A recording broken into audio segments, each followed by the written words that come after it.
கோபுரம் டிவி நேயர்களுக்கு இனிய வணக்கம். இன்று பிறந்தநாள் காணும் மற்றும் மணநாள் காணும் அத்துணை சகோதர சகோதரிகளுக்கும் எங்களது இனிய வாழ்த்துக்கள். பாபாவின் ஆசிகளோடு பல்லாண்டு காலம் நீங்கள் எல்லா வளங்களும் செல்வங்களும் பெற்று நலமுடன் வாழ வாழ்த்துகிறோம். பாபா அழைக்கிறார். அவரின் பொன்மொழிகளை கேட்பதற்காக, நம் பிரச்சனைகளை தீர்த்து வைக்கும் அற்புதமான கூட்டு பிரார்த்தனை செய்வதற்காக, மேலும் மனம் ஒருநிலைப்படவும் மனம் அமைதி பெறவும் அற்புதமான தியானம் செய்யவும் பாபா அழைக்கிறார். பாபா நம் கரங்களை பிடித்து அழைத்து சென்று அற்புதம் நிகழ்த்தவிருக்கிறார். வாருங்கள், பாபாவின் பொன்மொழிகளை தரிசனம் செய்வோம்.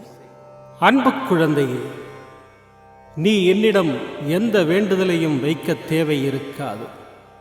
உன்னை காப்பது என் கடமை. உன் மனதில் ஓடும் அனைத்து எண்ணங்களும், ஆசைகளும், கனவுகளும் எனக்கு தெரியும். உன் தேவையை நான் நன்கு அறிவேன். ஆனால் உனக்கு எது நன்மையோ அதை மட்டுமே அளிப்பேன். பாபாவை நேசிக்கும் ஒருவன் உண்மையில் அவரிடம் எந்த வேண்டுதலையும் வைக்க தேவையில்லை. நீ எனது குழந்தை, எதற்காகவும் கலங்காதே. உன் வாழ்க்கை நிச்சயம் அழகான எதிர்காலத்துடன் பொற்காலமாகத்தான் இருக்கப் போகிறது. நீ எதற்கும் பயப்பட தேவையில்லை. நீ நினைத்தது போன்ற வாழ்க்கை உனக்கு நிச்சயமாக கிடைக்கும். ஆனால் கஷ்டங்கள் இல்லாமல் வாழ்க்கை எப்படி இருக்கும்? பகல் இரவு என இருப்பது போல், இன்பம் துன்பம் என்ற இரண்டு பக்கங்கள் உள்ளது போல் உன் வாழ்வும் இருக்கும். எதிர்காலம் நல்லதாய் அமைய வேண்டுமென்றால் என் பாதங்களை கெட்டியாக பிடித்துக்கொள். நீ எல்லா செல்வங்களும் பெற்று மகிழ்ச்சியான வாழ்வை உனதாக்கிக் கொள்வாய். இது நிச்சயமாக நடக்கும். உன் அப்பா சாயிருக்கிறேன். எதற்கும் கலங்காதே. ஓம் சாய்ராம். பாபாவின் அற்புதமான பொன்மொழிகளை தரிசனம் செய்தோம். அடுத்த நிகழ்வு கூட்டு பிரார்த்தனை. நம் மனநலன் சார்ந்த பிரச்சனைகளுக்காகவும், உடல் நலன் சார்ந்த பிரச்சனைகளுக்காகவும் மற்றும் நம் அனைத்து விதமான பிரச்சனைகளுக்காகவும் சாய்நாதரிடம் கூட்டு பிரார்த்தனை செய்வோம். வாருங்கள், இந்த அற்புதமான கூட்டு பிரார்த்தனையை செய்வோம். பிரார்த்தனாஷ்டகம். 8 பிரார்த்தனைகள். சாந்தமான மனம் கொண்ட சாயிநாதரே, அறிவின் சிகரமே, அன்புள்ளம் கொண்டவரே, கருணை கடலே, உண்மையின் இருப்பிடமே, மாயை என்னும் இருளை அகற்றுபவரே, ஜாதி மத பேதங்களுக்கு அப்பாற்பட்டவரே, எங்களின் புரிந்து கொள்ளும் திறமைக்கு அப்பாற்பட்டவரே, அன்பின் இருப்பிடமே, ஷீரடி வாழ் இறைவனே, என்னை காப்பாற்றும், என்னை காப்பாற்றும். ஞான சூரியனே, ஞானத்தை வழங்குபவரே, பக்தர்களின் மனங்களில் உலவிடும் பரமஹம்சரே, அனைத்து நன்மைகளுக்கும் காரணமானவரே, தங்களை சரணடைந்தவரை காப்பவரே, படைக்கும் தொழில் புரியும் பிரம்மாவும் காக்கும் கடவுளான விஷ்ணுவும் நீங்களே. 3 உலகங்களையும் யுகங்கள் முடிவில் தன்னுள் ஐக்கியமாக்கிக் கொள்ளும் ருத்திரனும் தாங்களே. நீங்கள் இல்லாத இடம் இந்த பூமியில் ஏது? எல்லாம் அறிந்த இறைவன் நீங்கள். எங்கள் எல்லோரின் இதயங்களிலும் வசிப்பவரும் நீங்களே. எனது எல்லா குற்றங்களையும் மன்னிக்க வேண்டும் என்று வேண்டி கேட்டுக்கொள்கின்றேன். அலை அலையாய் தொடர்ந்து வரும் சந்தேகங்களையும் மனமயக்கங்களையும் போக்குவீராக. நீங்கள் கோமாதா, நான் பிறந்த இளங்கன்று. நீங்கள் சந்திரன், நான் சந்திரகாந்த கல். தங்கள் பாதங்கள் கங்கை நதி. பணிவுடன் இந்த தாசன் உங்கள் பாதங்களில் தலை வணங்குகிறேன். உங்கள் கைகளை என் தலைமீது வைத்து ஆசை கூறுங்கள். என் கவலைகளும் துன்பங்களும் பறந்தோடட்டும். இந்த கணு தங்களின் தாசன்.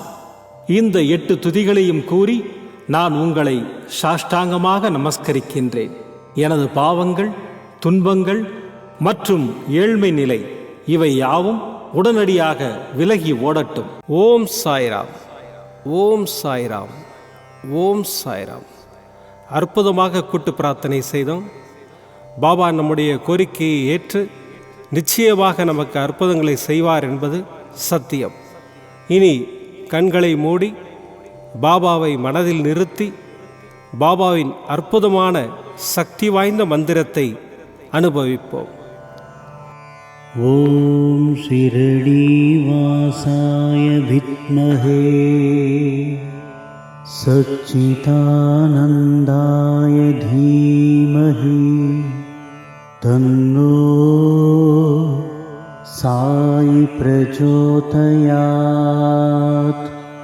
ஓம் ஷிரடி வாசாய வித்மஹே சச்சிதானந்தாய தீமஹி தன்னோ சாயி பிரச்சோதயாத். ஓம் ஷிரடி வாசாய வித்மஹே சச்சிதானந்தாய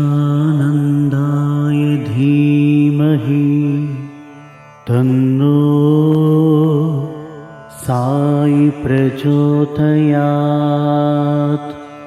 ஓம் ஷிரடி வாசாய வித்மஹே சச்சிதானந்தாய தீமஹி தன்னோ சாயி பிரச்சோதயாத். ஓம் ஷிரடி வாசாய வித்மஹே சச்சிதானந்தாய தீமஹி தன்னோ சாயி பிரச்சோதயாத். ஓம் ஷிரடி வாசாய வித்மஹே சச்சிதானந்தாய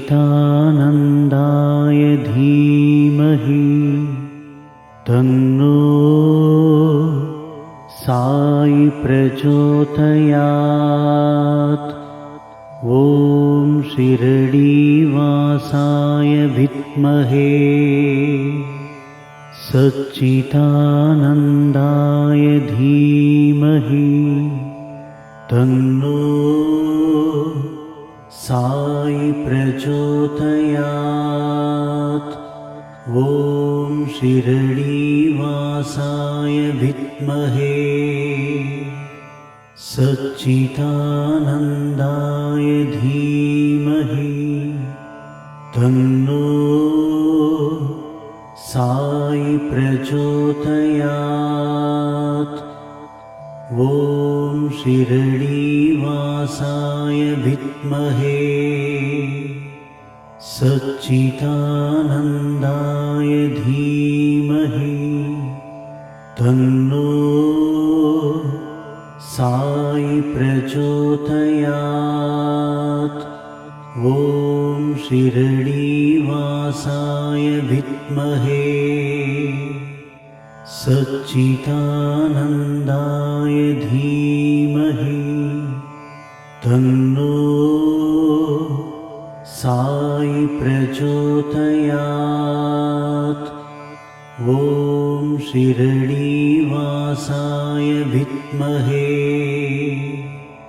சச்சிதானந்தாய தீமஹி தன்னோ சாயி பிரச்சோதயாத். ஓம் ஷிரடி வாசாய வித்மஹே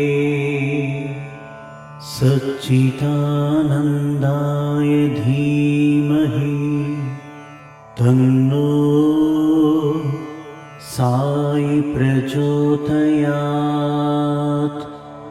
ஓம் ஷிரடி வாசாய வித்மஹே சச்சிதானந்தாய தீமஹி தன்னோ சாயி பிரச்சோதயாத். ஓம் ஷிரடி வாசாய வித்மஹே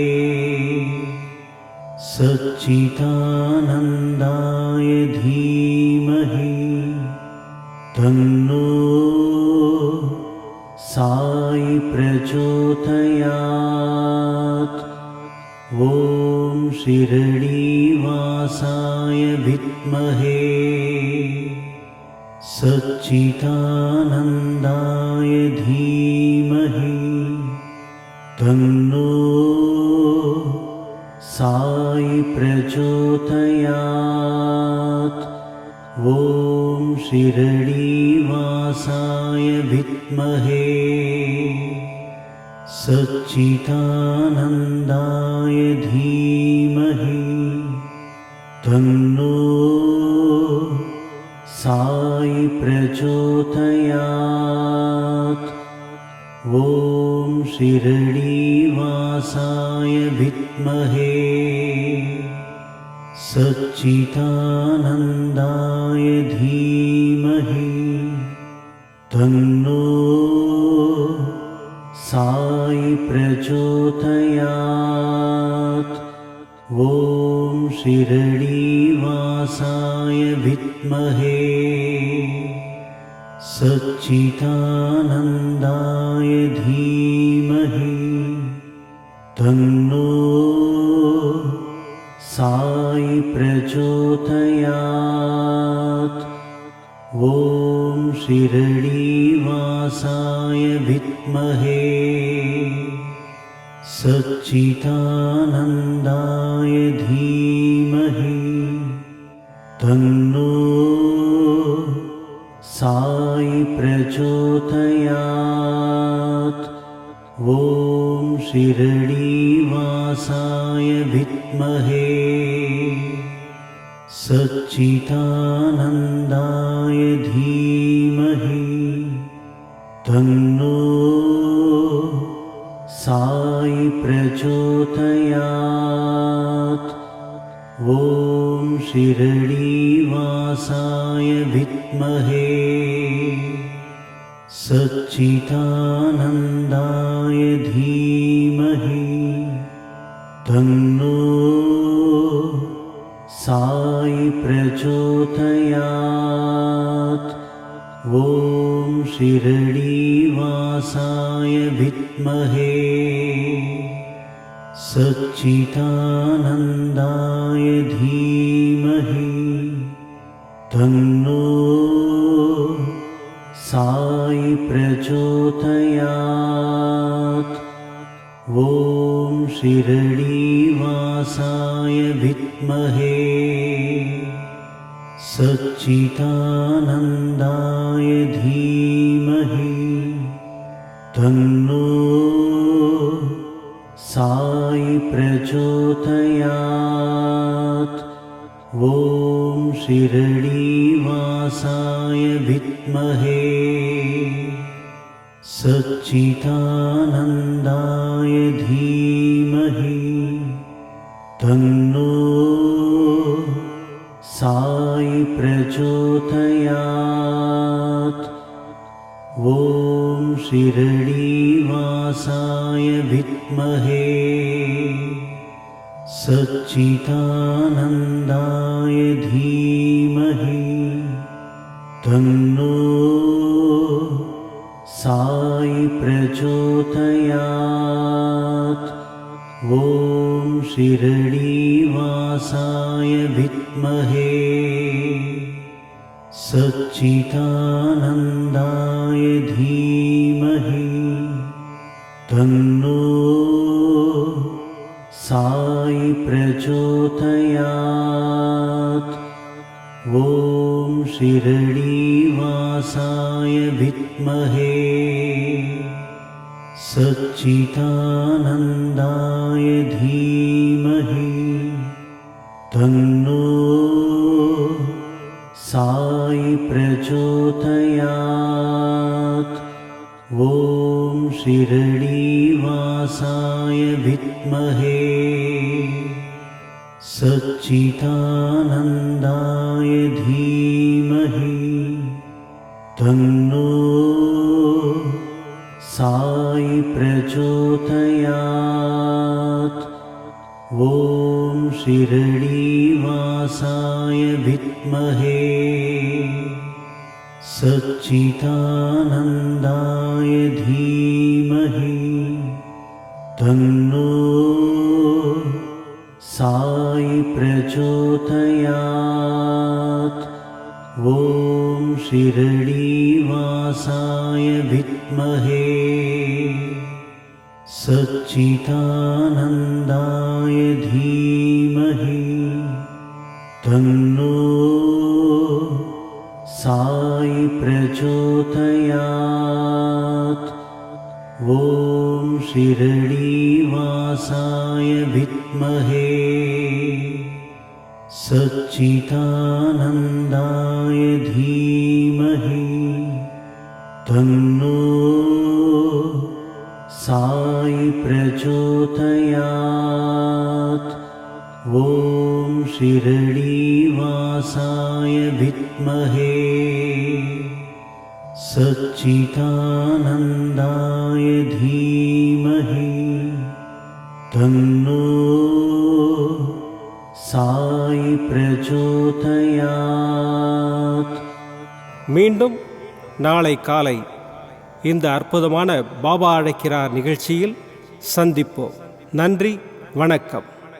விதம் விதமான பக்தி நிகழ்ச்சிகளை உங்களுக்காக தந்து கொண்டிருக்கிறது உங்கள் கோபுரம் டிவி. உங்களுக்கு பிடித்த நிகழ்ச்சிகளை லைக் செய்யுங்கள், உங்களுக்கு பிடித்த மாணவர்களுக்கு ஷேர் செய்யுங்கள்.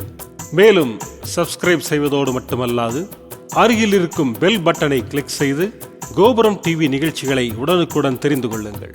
மற்றும் ஒரு மகிழ்ச்சியான செய்தி, கோபுரம் டிவி ஆப்பை கூகுள் பிளே ஸ்டோரில் ஃப்ரீ டவுன்லோட் செய்து கோபுரம் டிவி நிகழ்ச்சிகளை தொடர்ந்து கண்டுகளியுங்கள், பாருங்கள், ரசியுங்கள், பரவசமடையுங்கள். gopuramtv.com பக்தி பக்திமயம்.